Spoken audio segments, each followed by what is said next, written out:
Hello, and welcome to dotEDU, the higher education policy podcast from the American Council on Education. A little bit later in the episode, we're going to be joined by longtime friend, excellent colleague, wonderful all-around guy, Justin Draeger, the president and CEO of the National Association of Student Financial Aid Administrators, or NASFA. Justin is a regular guest on our podcast and somebody whose insights we always appreciate, particularly when it comes to the realm of financial aid. And we're going to be talking about Supreme Court and two recent cases. People probably tuned into our podcast, our dotEDU Live last week with AC General Counsel Pete McDonough, our usual co-host Mushtaq Ganja and Madeline Wessel, to talk about the Supreme Court decision, specifically as it pertains to race and admission. So if you haven't already checked that out, definitely recommend it. We're going to go a little bit deeper into some of the other issues in the other case with Justin later. But I am joined today by Sarah Spreitzer, who is roasting in her office as we record this. Sarah, besides the heat, how are you doing? I'm good. And you failed to mention, John, that we're just doing this podcast to compete with Mushtaq, because I think that his dotEDU Live had the best numbers ever for listenership for our podcast. Everyone tuned in to listen to that. So you're not supposed to say this out loud. No. I'm not sure why they're listening to this one, except that they probably want to hear from Justin. I mean, I'm sure they want to hear from you too, Sarah. No, I highly doubt that. Well, we're here anyway. Glad to be here. That's right. And Justin is always great. So regardless of what you think of us, definitely stay tuned for Justin. But before we get to Justin, we are mid-July, July 10th as we record this. Congress is returning to work after a 2-week July 4th holiday. Luckily, very little left on their plate to do for the rest of the year, so they can take a couple weeks off for July 4th and then take all of August off and, just be set up. Yeah. Yeah. And they have so much time right now before the August recess to get everything done. Right. My favorite bill, the National Defense Authorization Act, is going to move before the recess, and we have all the appropriation bills being marked up. Mm-hmm. And the fun thing about that is that the House and Senate are nowhere near each other on any of the major pieces of legislation, whether it's on authorizing language. I mean, the House NDAA is promised to be filled with lots of social and culture war issues on things like critical race theory and DEI initiatives and lots of fun things like that. And on the appropriations side, we had under the debt limit deal, which certain members of the Freedom Caucus were not happy with. They decided to go even below the funding levels that were dictated by the debt limit agreement. And so they're going to be really off from whatever the Senate comes out with. And then on top of all of that, they gave themselves an actual deadline this year under the debt limit, a quote unquote real deadline. I mean, Congress can change whatever they want, right? Yeah, but it's got a trigger built into it. They'd have to actively vote to do it. And as you pointed out, the Freedom Caucus was not very happy about the last deal. Should we make a bet now about whether or not Congress gives themselves a get out of jail free card? My theory is that they will hit the January 1st deadline. So for people who aren't as familiar, the deadline we're talking about is Congress said as part of the debt limit, if they didn't finish all their funding the government work for the year, which is supposed to start on October 1st, fiscal year for the federal government starts October 1st. If they didn't finish it by January 1st, then they would cut spending across the board by 1%, including for defense, which doesn't get reduced in the current levels. So that is a deadline with teeth because the implications of missing it are significant. Nobody wants to cut defense spending. Sarah, you're shaking your head, though, because you don't believe they'll actually stick to the deadline. I think because the people most inconvenienced by doing last minute deal making at the end of December around the holiday season are staff and lobbyists, that they will push through and find a way to resolve it and meet the deadline. So that's my working theory. I am team pro meeting the deadline. Hey, I'm pro meeting the deadline too. I'm just saying I think that they write themselves some sort of get out of jail free card that gives them some flexibility, since it's all going great already and we're already in July. I mean, I know Congress thinks they have all the time in the world with another 6 months to resolve all of these issues, but I think they're already running out of time. Yeah, and it is we're joking, but it is a serious issue, right? Because if they don't fund the government, not just is there this possibility of further cuts, since we're talking level funding, which in a lot of cases actually winds up being a cut for law programs, but we're also talking about the possible risk of a government shutdown. They don't fund the government, that's the consequence. So a lot really importantly at stake. And as Sarah said, there are big differences between what the House and the Senate would spend. It's about $162 billion in difference between what the House will spend overall and what the Senate will plan to spend overall. Normally, in any given year, the House and the Senate are within a few $billion of each other. And so it's a matter of reconciling across, a number of bills, a handful of programs, some what they call anomalies, special cases that need attention. When you're $162 billion apart, that process looks a whole lot harder, and they are, again, not giving themselves a whole lot of time to deal with it. So a lot of possible chaos in our future, right, Sarah? Yeah. I mean, not like we don't have chaos now, but yeah, a lot more chaos coming in the fall. Yeah. Well, speaking of chaos, we're going to talk about what is happening on campuses in terms of financial aid decision-making in the wake of the Supreme Court's decision in Harvard and UNC, as well as what the Biden administration's student loan forgiveness loss before the Supreme Court will mean for borrowers. And I think chaos is a really good word to think about as we keep those in mind. So chaos is really the theme of a lot of things that are going on right now. One thing that is not chaotic is the recording schedule here at dotEDU. And that is because we know for a fact that this will be our last podcast of the summer. We will return in the fall with news of Congress's shenanigans and the Department of Education's regulatory efforts. And before we get to that point, we will have Justin Draeger join us after the break to talk through what those Supreme Court decisions mean and the ensuing chaos we're looking at. So hang around for that.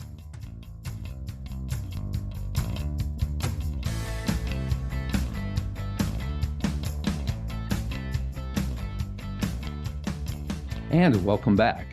As we said at the top of the episode, we are joined by the first three times, right, Justin? Three times? I think it's the third time, yeah.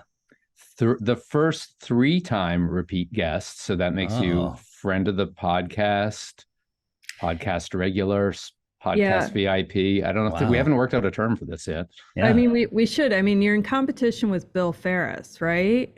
Yeah, that's true. Sorry, Bill Pink, president of Ferris State, yes. Who's been on the podcast twice. So shout out to probably won't return after you mangled his name. After I called him Bill Ferris. So shout out to President Pink. Also happens to be on their board. So really a good person to alienate there, Sarah.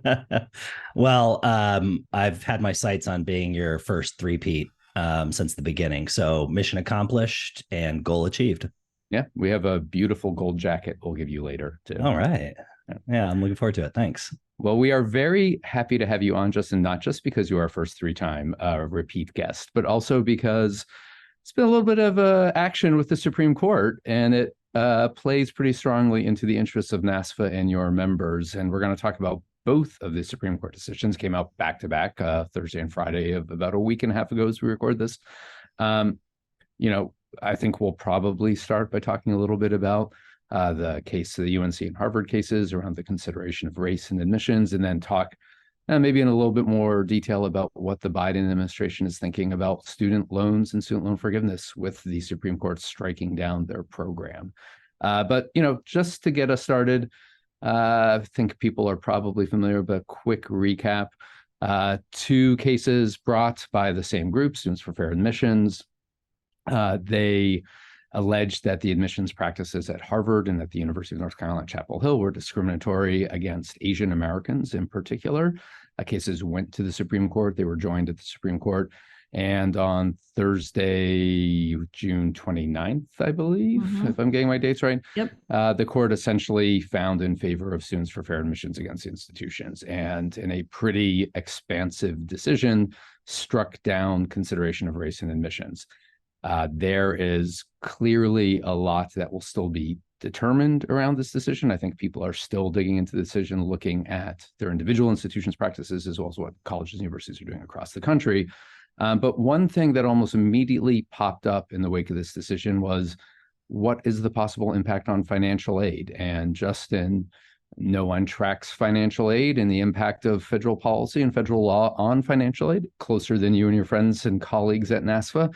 You want to tell us sort of initially what your take is, what you're looking at as you see this decision coming down, what that might mean for your members and for higher ed generally? Yeah, it's as both these cases, we're going to talk about two cases today, but we were watching these all through the Supreme Court sort of opinion season, and it became increasingly clear that these opinions were going to be released near the end of the season, which is right when our national conference was happening in San Diego. So our conference started on that Thursday, was our first general session, and then both these cases were released on the opening 2 days of our conference. We had 2,700 of our members in financial aid, enrollment management, sort of admissions, a little crossover there in San Diego. So we had lots of time to sort of think about this, not a lot of time to react to it, and then some time over the next several days to discuss this. First and foremost, we wanted to make clear to our members that this was a case that was squarely focused on admissions. Admissions and financial aid go hand in hand, and in a lot of universities, they are sort of under the same enrollment management umbrella, but it is focused on admissions. So we want schools to sort of take their time in digesting all of this. Attorneys are taking all of their time, and the Supreme Court took months through a very deliberate process, and schools should likewise take a very deliberate process to comb through this. There's going to be lots of spinoffs, and I don't know, John and Sarah, if you guys looked at the New York Times this last weekend, but there was sort of a Q&A in the New York Times with the lead attorney who argued in front of the Supreme Court, and he actually said, they asked him, where do you think this is going next? And he said, I think employment is one area that will garner greater attention, but he said, quote, I also think there are some of the things that we associate with higher education. And he said, quote, internships, scholarships, certain research grants, those need to be revisited if they have been race exclusive, end quote. So it's pretty clear that scholarships, research grants, internships will also be held out for scrutiny. And this brings me to my second point, which we talked a lot about at the NASFA conference, which will be, this won't all be at the federal level. A lot of this will be at the state level, and a lot of the future cases will likely be at the state level. And we saw some of that already in Missouri and in Kentucky. Number three, we urge schools not to overreact. This took months to figure out. Don't overreact. We sort of want schools to do a risk assessment, which is point number 4. This might help, as you think about your members, college presidents and provosts and those who are in leadership positions. What we're telling our enrollment managers and financial aid directors is give your campus leadership, give your presidents the information they need to do risk assessments. So do a scan of all of your scholarships. Which ones are taking race into any consideration whatsoever? From a reputational and fiscal risk assessment and a political risk assessment based on where your campus is at and the state political climate. Just let them know what's going on your campus, and let them know that scholarships can't be rewritten overnight, particularly if there are donor funds that are caught up in all this. So Justin, does that mean aid that's already been awarded for the fall or even for the spring of the next academic year, is that kind of safe? Like schools don't need to repackage financial aid packages? Yeah, so I feel like this is the caveat we all have been giving for several months now, which is, one, I'm not an attorney, and most importantly, I'm not any institution's attorney. And I'm certainly not the attorney in whatever state they're in. But, this is a court has delivered an opinion. This is usually an opinion as, the state and the school is going to be compliant going forward. Admissions decisions have been made. Financial aid decisions have been made. We don't necessarily look at this as like going back and repackaging. That would be chaotic beyond belief. So when we're talking about compliance with the law in this instance, I think we're looking at going forward. But Sarah, I think this does touch on another issue that makes financial aid very, slightly different than admissions. Schools are dealing often with, one seat you have one, and this was argued in front of the court, you have a seat, a student takes that seat. Financial aid's a little bit different because it's not necessarily always a zero-sum game. There are dollars that go to some student. That doesn't necessarily always mean that those are the only dollars at play. Mm-hmm. Schools have robust fundraising. Sometimes they're moving money around. Sometimes they're able to bring additional dollars to the table to help students in different situations. So it does make financial aid just a little more elastic than perhaps admissions. So it's just not quite the same, which is why we say this is really a case that was focused on admissions. Financial aid is just a little bit different. Yeah, and Justin, one of your points, and I'm going to screw up which point was which, but one of your points was slow down, right? Don't start making decisions. I like the idea. Start preparing a risk assessment, looking at what your policies are. One of the other reasons to slow down, something that obviously we all spend a lot of time following, is what the administration is doing in response. And they came out pretty vigorously in response to the Supreme Court's ruling, keeping in mind the Supreme Court rule that is now the law of the land. Their interpretation of the Equal Protection Clause in the 14th Amendment is what is binding. But the administration, in addition to saying that they believe the decision was wrongly determined, said that they're going to do a few things. One of them is they're going to have this convening at the end of the month. I'm blanking on the exact name, but I think it's the Equity and Opportunity Summit or something along those lines. Apologies to those who spent time crafting the name, on the 26th of July. But they're also going to issue guidance. And as of last Friday, at least, they said that would be issued within 45 days. So sometime very soon, at the latest, mid-August, to institutions on what they can do, practices that are acceptable in the admissions context in their determination under the new law. Do you expect that they will touch on the issue of financial aid when they do this? Or this will be, again, as you've talked about, very narrowly tailored at the admissions decision-making level? We haven't received any indication from the White House or the department exactly whether this will be all-encompassing beyond admissions. So I don't have an indication just yet. I hope that they will be providing institutions some cover from what I think schools are just feeling right now, which is an enormous amount of pressure to go beyond admissions, just based on the proponents who were pushing this to go beyond admissions. So besides the lead attorney, others who have been proponents of the suit brought before the Supreme Court have been pushing for this to go far beyond admissions. But the case in front of the court was admissions. I was just going to ask, and this might be a silly question, but seeing the attorneys generals in Missouri and Kentucky already issue notices that schools had to walk back, race-based scholarships.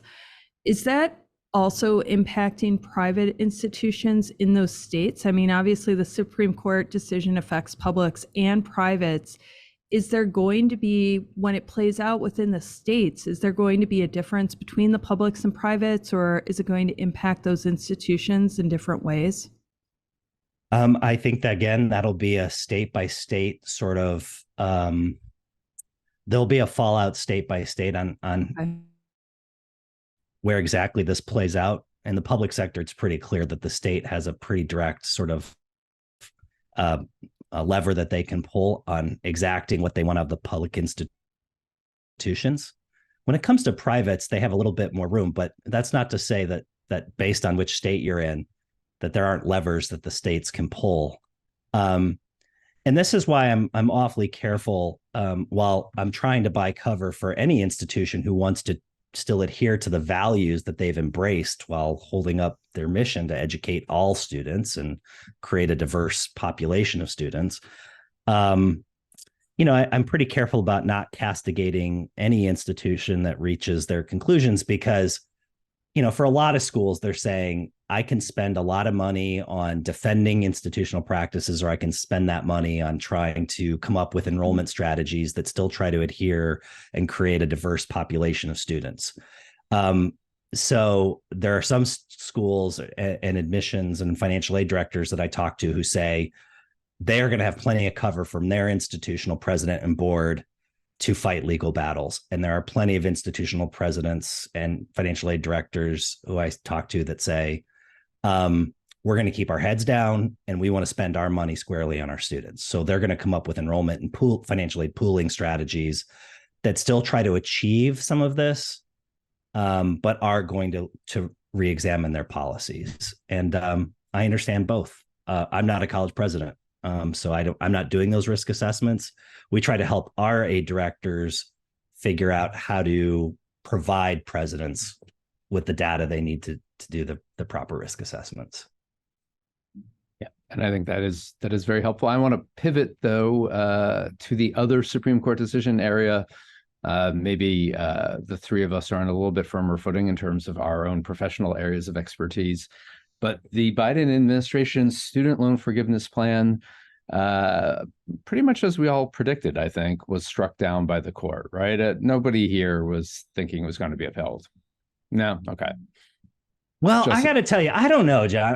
Okay. Well, let me just say, you know what? I'm always the naive one. I just kind of thought the standing thing was really perhaps going to get in the way, because I thought of all these other dominoes that might fall with the standing. But you know what? I mean, maybe it wasn't an overwhelming amount of feeling on it, but I just kind of thought, how could they grant the standing? But you know what?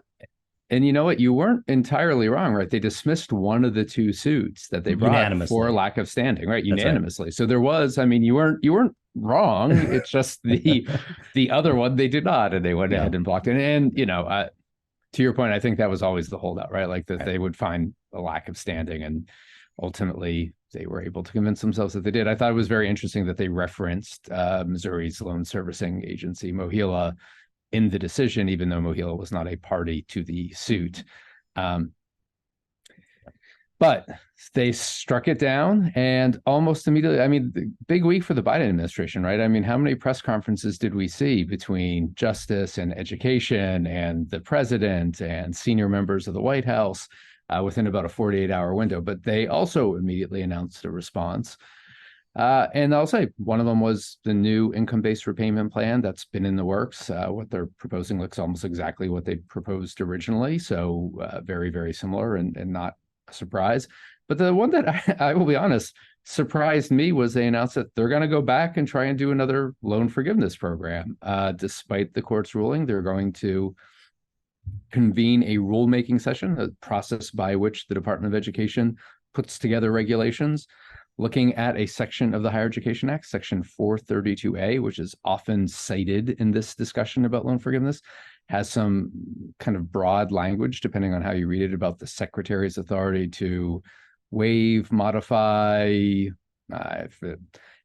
make changes to student loans under that section. And they're going to go back for another bite at the apple. You know, reading the opinion of the court when it came out, they seemed very, very adamant that the secretary lacked this authority, and that was under HEROES, which, I mean, to my mind, Justin, was much more on point for what they were trying to do than Section 432A is.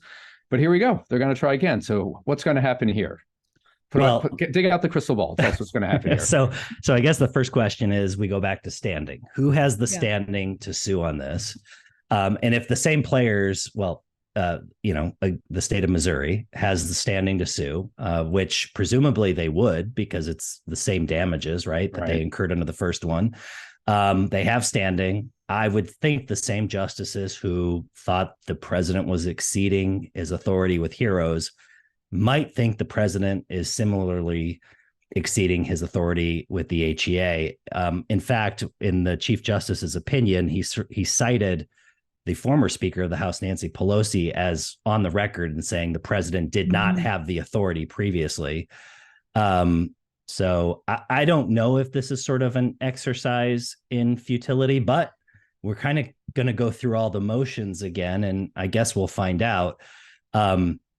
However, this was sort of the course that Senator Schumer and Warren originally said the president should have gone through with originally. He should have just used the HEA, and I guess that's where we're going this time. But to your point, John, this is not a quick process. Like, we have to have public hearings, which will be happening on July 18th. And then we're going to have a negotiating team.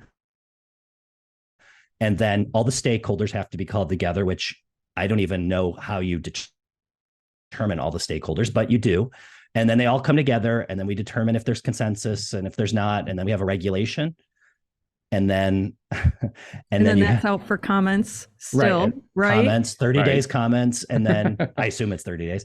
And then we move forward. By the time this is all said and done, and then probably an early implementation, I assume.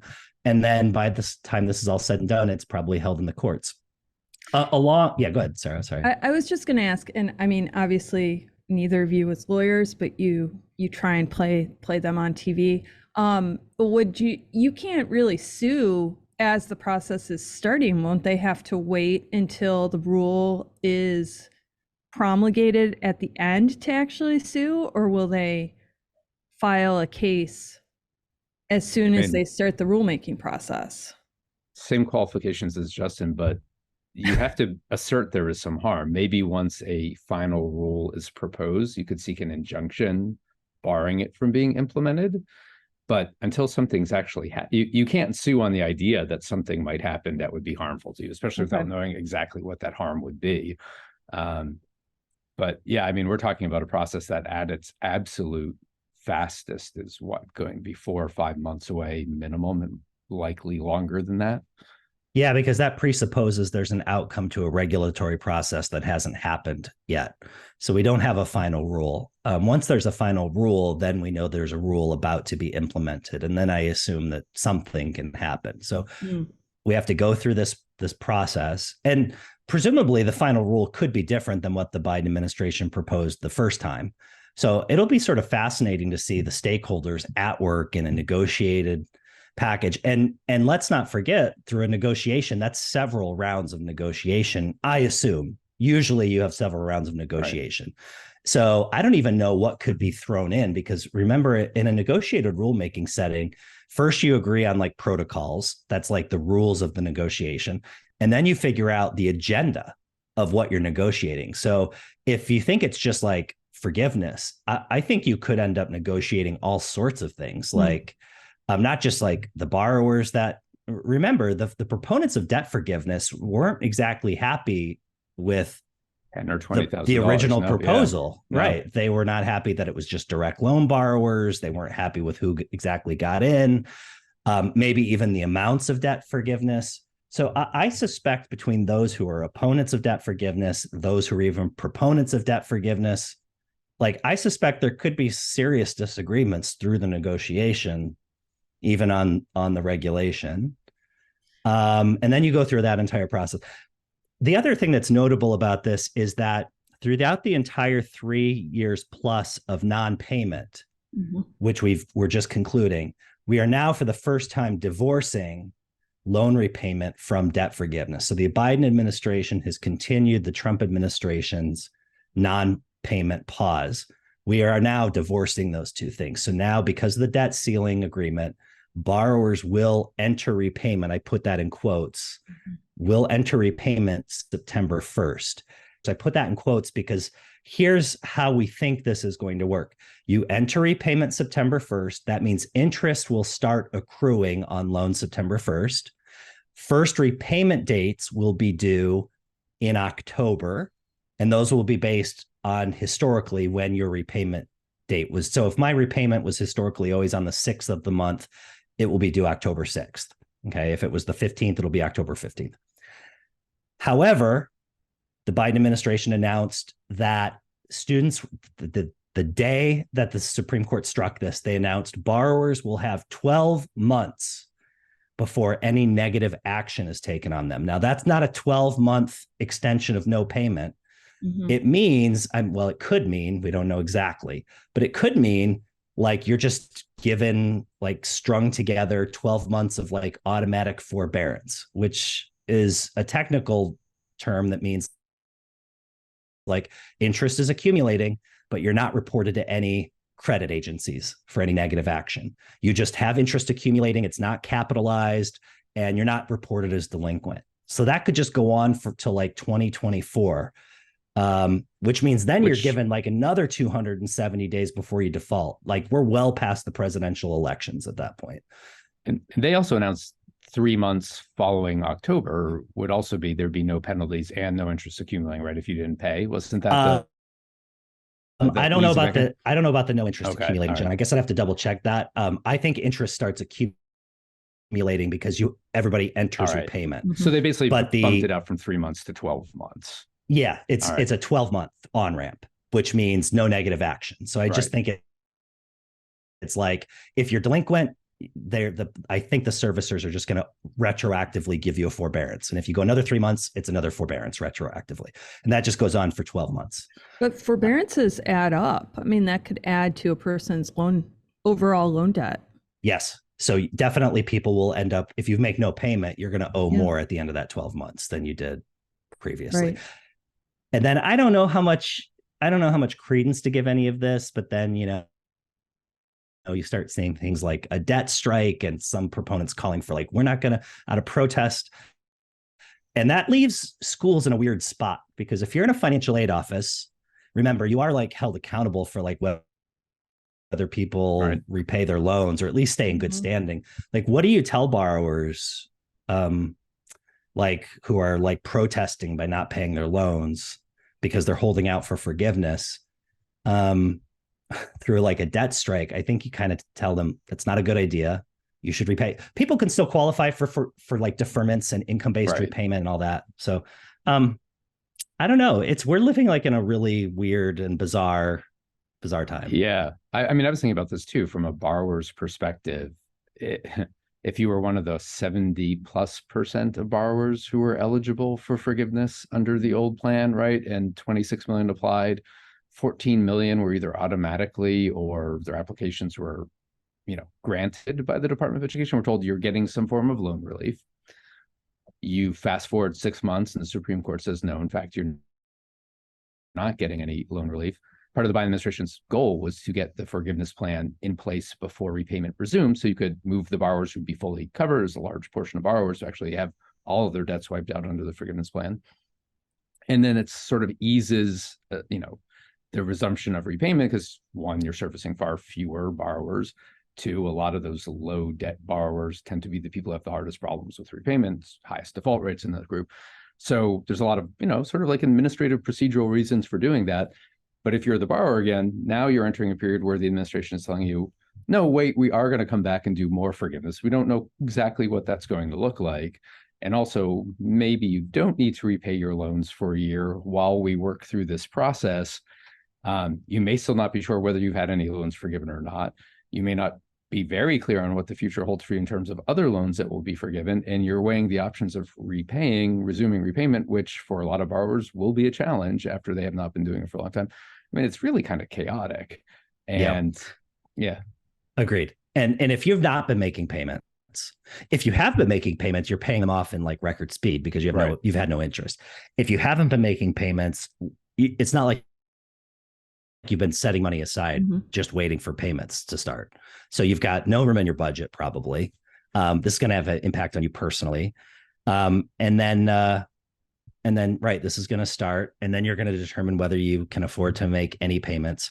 The good news for some borrowers, if they're paying attention, is that the as you pointed out, John, the administration did announce this new income-driven repayment plan, which, God help us, is another IDR plan, which they've now. But it replaces an existing one, Justin. It does. So it's just a one-for-one swap. It's no more confusing than the old situation. But it's called SAVE, which why you would call a repayment plan SAVE. Can we just talk about the acronym, please, though? Do you know what SAVE stands for? Can you say it, Justin? Go ahead, John. Do you know?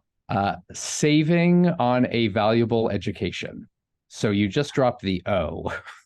Which this is a Washington thing that always drives me nuts. But when you go to those efforts to make an acronym as your name of bill or whatever, and then the acronym doesn't quite work, so you just ignore one of the words in your acronym. Anyway, so it could have been irrelevant to the policy discussion. It could have been swab. Listen, I don't think we should call any. I'm speaking directly. I'm harnessing my energy to the White House or Department of Ed press folks, or marketing folks. Let's not call repayment. Let's not call. I'm sure they are. Let's not call repayment plans SAVE. Okay. Let's only call things that are when you're saving money. Let's call those things SAVE. let's not, I just think it's confusing. All right. I understand you're saving people money because the new repayment plan, which is called SAVE, is going to it's going to increase the amount of income that's protected from 150 to 225% of the borrower's income that's protected. That's going to 225% of the federal poverty line. That's right. So it's going to translate to $0 monthly payments for 1 million additional borrowers. So it's going to, borrowers with only undergraduate loans will repay only 5% of their discretionary income as opposed to 10%. It's going to get rid of negative amortization. So you won't be, if you're paying down your loan, you won't have more interest accumulating and growing your loan at the same time. So that's good. If your original balance was $12,000 or less, you'll qualify for forgiveness through this IDR plan in 10 years as opposed to 20 years.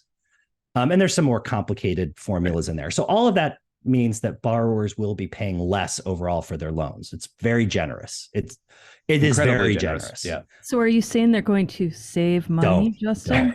Don't over the life of their don't loan? You dare. I just object. All right. It's a repayment plan. I don't think we should call it SAVE. You can't see this as you listen, but Sarah leaned very dramatically into the microphone to put Sarah's trying out for White House comms plan. Out of the shadows. Right. We could have come up with a different acronym for, if nothing else. But anyway, it's a very generous IDR plan. I mean, it's so generous. In fact, I'll just say it's so generous. In fact, if the administration does not get loan forgiveness, in a way, they are getting loan forgiveness. It's just on the back end in a very confusing. Frankly, we're all inside the Beltway here, and even people working on college campuses. But for the everyday student and borrower, they are getting. This is a very generous IDR plan. So generous, in fact, it is going to be loan forgiveness for a lot of people, just in a very confusing way on the back end. Which is generally how we seem to do our policy, right? It's the worst. It's the worst kind of do policy. It on the back end in a very confusing and hard. Yeah, it's terrible. It does nothing for college access, but it is loan forgiveness. It's just in a confusing back end way. We'd rather do it through grants. So to your point, I think Virginia Fox, when they announced the details of the plan, was out with a press release almost immediately calling it backdoor free college. Yeah, I mean, that's a blunt way to put it. I mean, even there are some progressives, though, who said that this could be sort of free community college, just it's a back end way to do it. If community college students were borrowing in greater numbers, is which I'm not be a proponent of that. I'm not advocating for that. Were that the case? Yeah, this is going to offer forgiveness for a lot of borrowers who are borrowing $12,000 or less. So not to give anybody any ideas on this, but why isn't the president's authority on this new IDR program being challenged if his authority was just stopped by the Supreme Court on broad student loan forgiveness? The president's authority to alter IDR plans is pretty clear, and I don't think challengeable in court. The president's authority to just waive debts in the numbers that he's proposing, I think, does at least appear with this court to be awfully challengeable. So I think that's sort of the crux of the matter. Right. I mean, the plan it's replacing was also just created by executive action. It was not a statute. The repay and pay IDR plans were created by executive action. They weren't, in response to congressional legislation. So, and they've been around for, since the Obama administration. So we're probably 10 or so years into them, right? At one time, call me the forever optimist, John, but at one time, I actually thought there might be some bipartisan movement on limited debt forgiveness along with large loan reform. That's out the window, and it will always be out the window as long as this administration is pursuing debt forgiveness on a large scale by itself. And now, the administration is going to fight on. They've made that pretty clear. And it just seems to me that it does suck all the oxygen out of the room for any large scale loan reform that I think we capital WE, we Republicans, Democrats, like that, we all sort of, there's some things, low-hanging fruit we could all agree on, just can't happen in this political environment because of the split, the rift that exists because of loan forgiveness policy. So I'd love to hear your take. Yeah. Maybe I'm the eternally pessimistic person to your eternally optimistic person, Justin, but I just don't see it happening, right? Like, I don't see it getting past the court, even if they finalize a rule while they're in office, assuming this transition. And, the low financial value programs, other things, yeah, right. Maybe that will stick around. Maybe it'll look different. Maybe weighting will be different as to how you determine low financial value program, but increased scrutiny, increased accountability, especially at the programmatic level, that's bipartisan, right? Like, that hasn't been something that's pushed by Democrats and opposed by Republicans. That's always just about the details of how you do it, right? So I think, we switch to administrations again, we go back into the regulatory whiplash we are on Title IX, and we are on everything else, where administrations swing back and forth. We could talk about this for a whole other episode about schisms within the parties and shifts in the electorate and voter bases and priorities and education attainment and all this, right? But it's become very clear that the things the Biden administration has now become aggressively pushing on are things that are toxic to Republicans. And that moment, if it did exist and we were both right about it, it's definitely gone for good, at least for the foreseeable future. I mean, I could see some sort of legislation having legs, especially with Republicans, when it comes to limiting borrowing, especially based on what your degree is in. So we've seen proposals, right, that would limit total borrowing, say if you're getting a degree in the humanities, because you're not expected to earn that much money. And so therefore you likely will have issues paying back your loan. I could see some sort of bipartisan agreement around that, because I think, all this talk about loan forgiveness doesn't get to the issue with new borrowers coming into the system and the fact that there are just unsustainable amounts of student loan debt. And I think, the Republicans' way of addressing that is likely going to be mandates on the students and institutions when it comes to borrowing or when it comes to the cost of college. Yeah, I just even see like low-hanging fruit around origination fees, which we have, like, find me a bill where Senator Warren and Senator Hawley from Missouri are like on the same bill. Yeah. Only one that I know of is getting rid of student loan origination fees. Yeah. But even moving something like that in this environment with debt forgiveness on the table, it just, everything seems to get stalled. Funding federal student aid, the office that like carries out all the student aid stuff. Like, we can't even get federal student aid more money to do all the stuff we asked them to do because debt forgiveness. It makes everything so toxic inside the Beltway. And I just for a second thought, okay, it's decided. A lot of people are unhappy. A lot of people inside the Beltway were celebrating. Can we just all move on? And no, we cannot. No. In fact, we're gonna actually make this process even more torturously long because it's now going to be regulated. And if it so happens to be, I was just going to say, so happens to be an issue that both sides see their bases responding to, and it lasts into an election season. And who I feel for are the borrowers, because I do think that they are stuck in a limbo that they cannot decipher or see their way out of. I do think they are stuck. Yep. And it's a very opaque, inside the Beltway, opaque sort of system that they are struggling to understand. And I do feel for them. Yeah. No, I think that's absolutely the right place to end this conversation on. So Justin, always a pleasure having you. Thank you for coming back. It doesn't always feel like a pleasure to have me, but I'm always glad to be here. So thank you for having me. Well, then you're accurately gauging our feelings. But for the audience, I was trying to be polite to you, Justin. Yeah, but anyway, always good to see you. And thanks everyone else for listening.